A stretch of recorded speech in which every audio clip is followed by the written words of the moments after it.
Mənə kömək elə, məni yaradan. Həyatın ən çətin sınağındayam. Sənsən xoşbəxtliyi, qəmi yaradan. Görürsən usurumu, qırağındayam. Yusifi quyudan qurtaran sənsən. Külək fırtınası qoparan sənsən. Qaranlıq zindandan çıxaran sənsən. Dərdimə bir dərman sorağındayam. Möhtac etmə məni səndən özgəyə. Yalvardım dərdimə dərman ol deyə.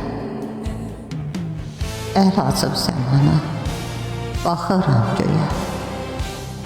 Nə deyiblər, nə də var marağındayam.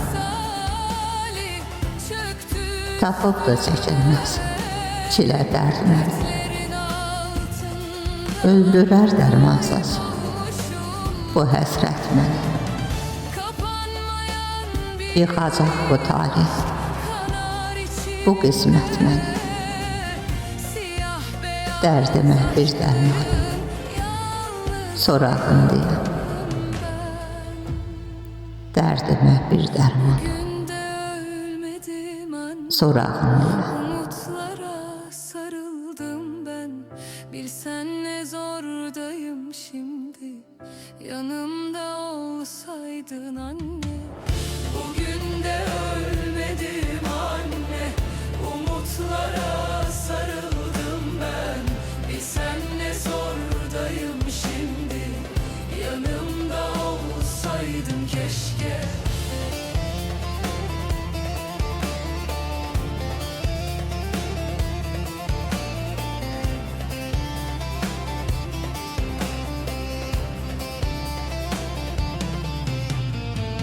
Zehir zıkkım olmuş hayatım benim.